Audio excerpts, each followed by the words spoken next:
যে কাদের আসন সংখ্যা বেশি, কাদের আসন সংখ্যা কম। এই যে একটা প্রসেসের মধ্য দিয়ে আজকে যে ভোট নেওয়া হলো, ধরেন একজন প্রার্থী হলে ভোট নেওয়ার কোনো প্রয়োজন ছিল না, 255টা ভোট পেয়েছেন মহামান্য রাষ্ট্রপতি। এটা তিনি কাউন্ট করতে পারতেন? 8টা ভোট যে তিনি বেশি পাবেন তাকে তিনি বুঝতে পারতেন?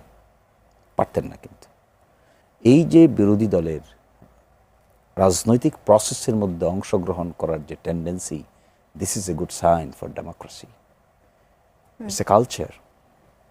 হ্যাঁ, বিরোধী দল কি জানে না যে এখানে তাদের রাষ্ট্রপতি বিজয়ী হবে না? নিশ্চিত জানে। কিন্তু এও জানে বিরোধী দল পার্টিসিপেট না করে one way trafficking will weaken the democratic culture of the nation. So this is willingness, this is goodwill, bona fide will. এই পার্টিসিপেশনের মধ্যে তারা তাদের বিবেচনায় যাকে ভালো মনে করেছে তাকে রাষ্ট্রপতি প্রার্থী করেছে। আচ্ছা, আর তাদের বিবেচনায় এই রাষ্ট্রপতি প্রার্থী 70 অনুচ্ছেদের কথা বলেছেন, বলতেই পারেন, কারণ আমরা তো এগ্রি করেছিলাম যে 6 মাসের ভিতরে এই সংস্কার শেষ হয়ে যাবে। করেছিলাম আমরা সেই এগ্রিমেন্ট। সেই এগ্রিমেন্টটা যে কোনো কারণে হোক বাস্তবায়িত হয়নি ওই সময়ের মধ্যে। কখন হবে এটা পরের জন্য অপেক্ষা করতে হচ্ছে। কিন্তু it was suppose to be done by 180 days from the date of the election. এবং 12ই অগস্ট সেই 6 মাস পার হয়ে গেছে, 12ই ফেব্রুয়ারি থেকে। সুতরাং one can easily legitimately raise this question that we were in agreement to conclude the process within 180 days of the election, but we could not do. That is the reality. But we were supposed to do. আমরা তো চেয়েছিলাম করতে, কিন্তু শেষ পর্যন্ত কার কারণে হলো না, কেন হলো না, এই দোষারোপের কথা বলতে আমি এখানে আসি নাই। But the fact is it did not happen. আচ্ছা, সংসদে সংবিধান সংশোধনী কমিটি করা হয়েছে, সেখানে বিরোধী দলের পক্ষ থেকে কাউকে দেওয়া হয়নি। সেই কমিটির কর্মকাণ্ড বা পরবর্তীতে জুলাই সনদ সংশোধনের যে ভূমিকা, সেটি নিয়ে আপনার ব্যাখ্যা কি? দেখেন, আমি মনে করি আমার ভাই তার উত্তর দেবেন, আমি কোনো অযাচিত বিতর্ক ডেভেলপ করতে চাই না, কিন্তু আমি মনে করি it could have been the best scenario যে যা আমরা জুলাই সনদ বাস্তবায়নের আগে কিংবা গণভোটে যা বলেছিলাম, এটা যদি আমরা 6 মাসের ভিতরে করে ফেলতে পারতাম, that could have been the best acceptable scenario for the nation. এবং আজকে যে বিতর্ক, যে কন্টেনশন সংসদের ভিতরে এবং বাইরে, যে সমস্ত রাজনৈতিক কর্মসূচি আমরা দেখতে পাই, এগুলো হয়তো কিছুই করতে হতো না। But the scenario became tracked out, changed. যেদিন বিএনপি led majority party সংবিধান সংস্কারের যে শপথ সেটি নিতে তারা ডিক্লাইন করেছেন। তারা বলেছেন যে this is not in accordance with the constitution. That's why we are not taking the oath. বিতর্কটা শুরু হয়েছে সেই দিন। এর আগ পর্যন্ত তো কোনো বিতর্ক ছিল না। ইলেকশনে, গণভোটে সবাই একমত হয়ে অংশগ্রহণ করেছে।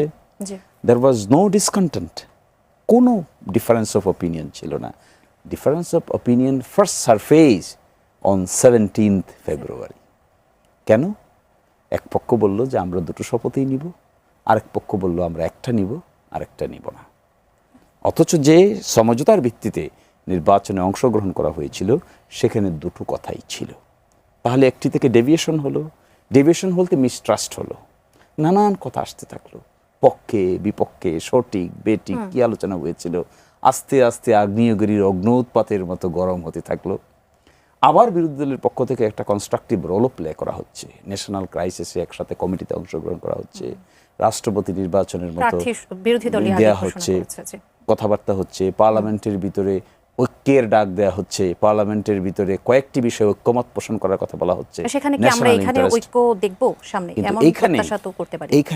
এইখানে আমি মনে করি একটু ডিফিকাল্ট সিচুয়েশন। কেন বলেন? আমাকে 30 সেকেন্ড সময় বাড়িয়ে দেন।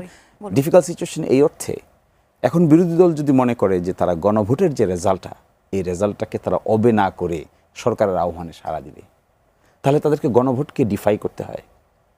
আবার সরকার যদি মনে করে যে গণভোটের পোড়াটাই তারা মেনে নেবে, তখন তারা বলছেন আমাদের কিছু কিছু ক্ষেত্রে দ্বিমত আছে।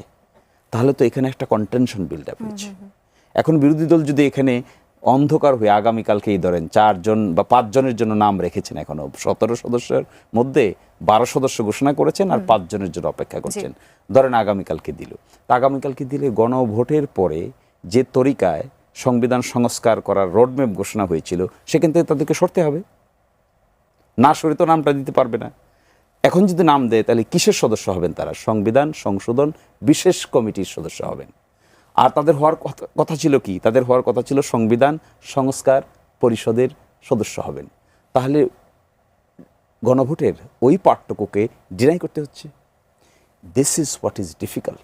যেখানে মানুষ ভোট দিয়েছে প্রায় 70%, একটা বিরোধী দলের রাজনীতিতে জনগণের সঙ্গেই তো থাকতে হয়।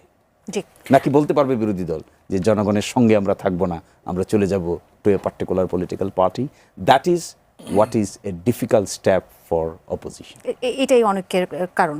জি, একজন দর্শক আছেন ফোনে। জি দর্শক, আপনার নাম বলে আপনার প্রশ্নটি রাখুন। হ্যালো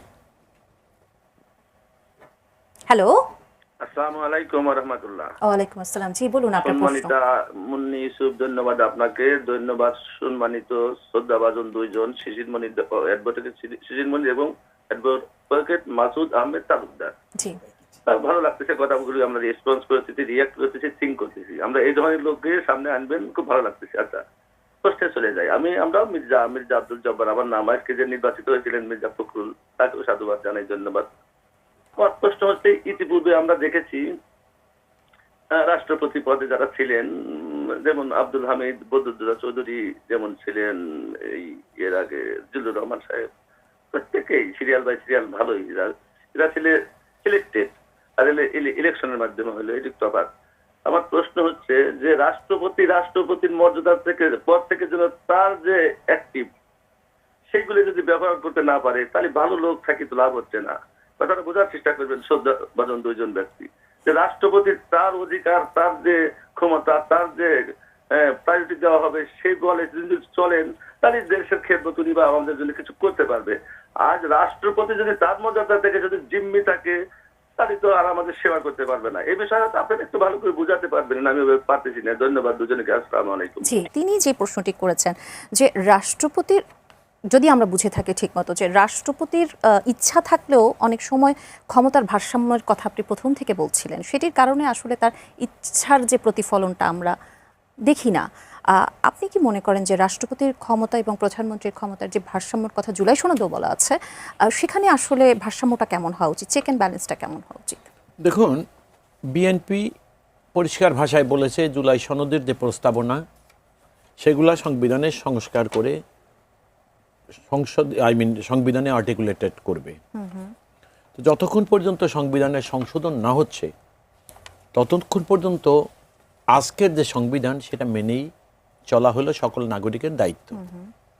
আর মহামান্য রাষ্ট্রপতির পদ যেহেতু সাংবিধানিক পদ, তাহলে সংবিধানকে সবচেয়ে বেশি মানার দায়িত্বও কিন্তু মহামান্য রাষ্ট্রপতির অন্যান্য নাগরিকের চাইতে, জনগণের চাইতে বেশি। অর্থাৎ ইচ্ছা করলেই সংবিধানের বাইরে ওনার বিচারণ করা। এবং আপনি এই জন্যই দেখবেন যে মহামান্য রাষ্ট্রপতিকে সবসময় লিখিত বক্তব্য দিতে হয়।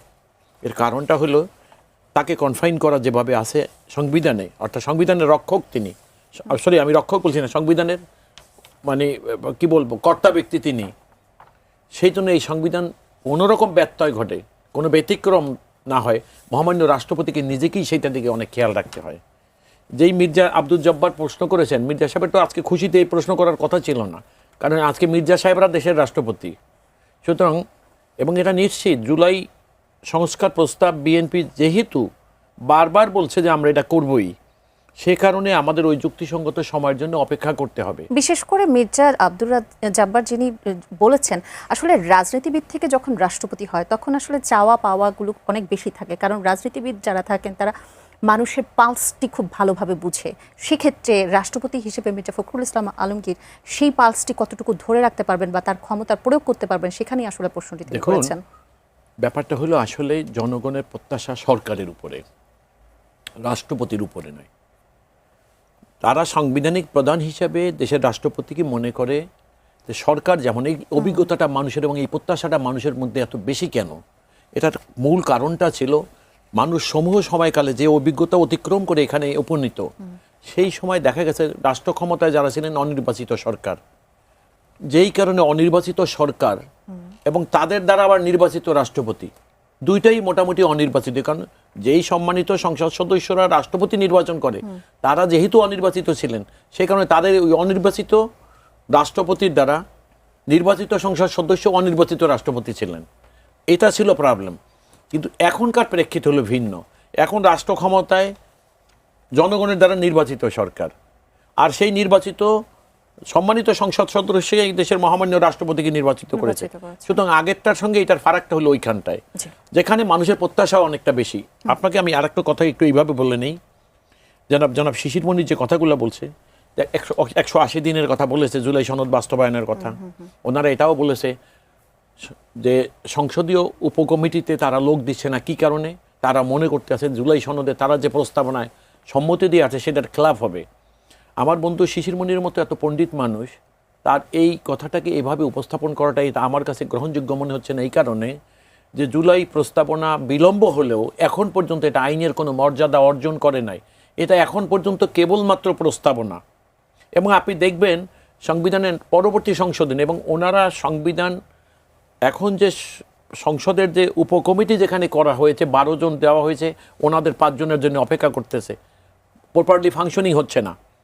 এটার অর্থটা কোনখানে দাঁড়ায়? যে যেই প্রস্তাবনাগুলো ছিল, এবং আপনাদের দেখবেন তাদের নির্বাচনের ইশতেহারে দেওয়ার পরে, এবং ওই প্রস্তাবনায়ও বলা আছে যে নির্বাচনের ইশতেহারে দেওয়ার পর জনগণ যদি ভোটে রাষ্ট্র ক্ষমতায় তাদেরকে বসায়, তাহলে তাদের ইচ্ছা মতো অনেক কিছু করা যাবে। সেই ক্ষেত্রে এইটার ব্যালেন্সটা কিন্তু বিএনপির অনুকূলে।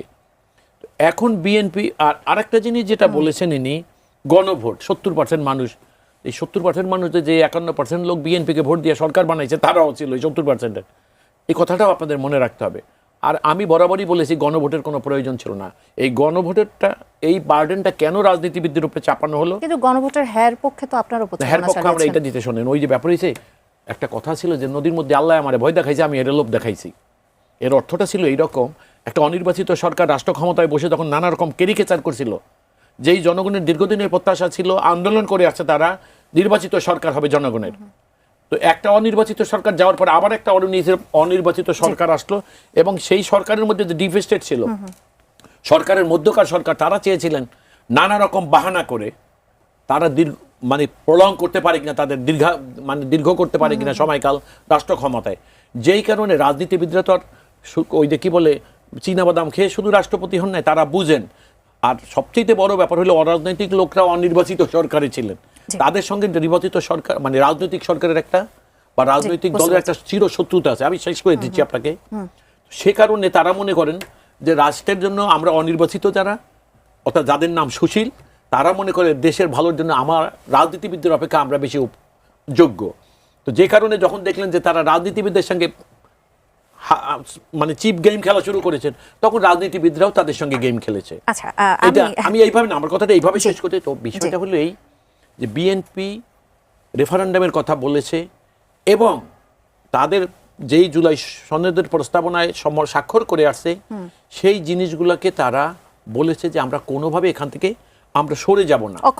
যেখানে আমরা যেহেতু আমরা সরে যাব না, সে কারণেই কিন্তু আজকে এই যে সংসদীয় উপকমিটি এবং ওইগুলোরই কিন্তু পরীক্ষা। আপনি দেখেন একটা জিনিস যেটা বলছে আমার বন্ধুদের রাজনৈতিক দল, আমি এইভাবে কথাটা হলো এইরকম যে তারা দেখুন রাজনৈতিক ময়দানে এখন কি বলছে যে কি বলে গুম কমিশন গুম হয়ে গেছে।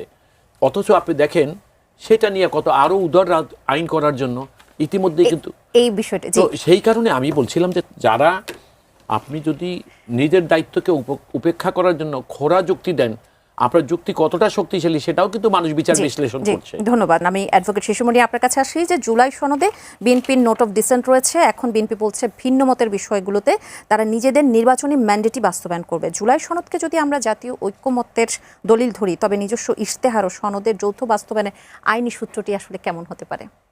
তার আগে আমি একটা কথা বলি। আপনি একটা প্রশ্ন করেছিলেন না যে জুলাই সনদ অনুযায়ী মাননীয় প্রধানমন্ত্রী এবং মহামান্য রাষ্ট্রপতির ব্যালেন্সটা কিভাবে আনা একদম চেক এন্ড ব্যালেন্সটা কিভাবে হবে? নরমালি দুটো কাজ তিনি পারেন, মাননীয় প্রধান বিচারপতি নিয়োগ দেবেন, মাননীয় প্রধানমন্ত্রী নিয়োগ দেবেন। এর বাইরে জুলাই সনদের 11 নম্বর দফায় বলা হয়েছিল যে আরও কিছু বিষয় মাননীয় প্রধানমন্ত্রীর সঙ্গে পরামর্শ করা ছাড়াই তিনি করতে পারবেন। তার মধ্যে একটা ছিল জাতীয় মানবাধিকার কমিশনের চেয়ারম্যান এবং সদস্যগণ, আরেকটা ছিল তথ্য কমিশনার ও কমিশনারগণ, বাংলাদেশ প্রেস কাউন্সিলের চেয়ারম্যান সদস্যগণ, আইন কমিশনের চেয়ারম্যান সদস্যগণ এবং বাংলাদেশ ব্যাংকের গভর্নর, বাংলাদেশ এনার্জি রেগুলেটরি কমিশনের চেয়ারম্যান। এই বিষয়গুলো মহামান্য রাষ্ট্রপতি মাননীয় প্রধানমন্ত্রীর পরামর্শ ছাড়াই করতে পারবেন। এই দুটোর বাইরেও আরও 5টা ব্যালেন্স আনার জন্য ক্ষমতাটাকে একটু বিকেন্দ্রীকরণ করার চেষ্টা করা হয়েছিল। যাই হোক, এখনো হয়নি, দেখা যাবে তারা করেন কিনা। আমার ভাই আরেকটা কথা বলেছেন যে কমিটিতে আমরা যাই নাই, আমরা মনে করছি যে জুলাই সনদের প্রস্তাবনার খেলাপ। না, আসলে এটা না। আমরা সুনির্দিষ্টভাবে মনে করছি গণভোটে যে 70% মানুষ ভোট দিয়েছে, এটা কে বিএনপির লোক ছিল, কে বিএনপির লোক ছিল না, এটা ম্যাটেরিয়াল। জনগণ দিয়েছে ভোট। এই জনগণের ভোটটা দেওয়ার পরে তার যে রেজাল্টটা, এটা বাস্তবায়নের যে তরিকা, এই তরিকাটা বাইরে আমরা যেতে পারি না। কারণ we have a commitment to the people of the nation. A political party cannot deviate its commitment from the people. একটা আলাপ আলোচনার মধ্যে গিয়ে আমরা তো এটা বলতে পারি না যে 70% মানুষের এই ভোটাধিকার প্রয়োগ করার যে রেজাল্টটা তারা দেখতে চেয়েছেন, এই রেজাল্টটাকে তো আমরা ডিফাই করতে পারি না, এটাকে ননেস্ট করতে পারি না, এটাকে আমরা অবাস্তবায়িত রেখে আমরা বলতে পারি না যে এখান থেকে আমরা সরে যাব। তাহলে ভবিষ্যৎ রাজনীতি কি হবে? বিরোধী দল বলেন, সরকারি দল বলেন, শেষ পর্যন্ত কথাটা কি? For the people, of the people and by the people. তাহলে 70% people are for the people, of the people, by the people. We can't deviate from their opinion. এবং এট দ্য সেম টাইম আমার ভাই বলেছেন যে BNP জনগণের দল। Yes, BNP জনগণের দল, উই বিলিভ। কিন্তু এই বিলিভটার মধ্যে একটু চির ধরিয়েছেন যখন 70% মানুষের হা ভোটটাকে বাস্তবায়ন না করে ভিন্ন পন্থায় আমাদেরকে কমিটিতে যেতে বলছেন, তখন বিএনপি যে জনগণের দল, এই কথাটার অতীতের সকল বিশ্বাসের মধ্যে চির ধরে যায়। শুধু নোট অফ ডিসেন্ট আমি এখানে এতটুকুই দিয়ে গেলাম আমার ভাইয়ের সাথে, এটা মনে হয় অ্যাপ্রোপ্রিয়েট না। 51%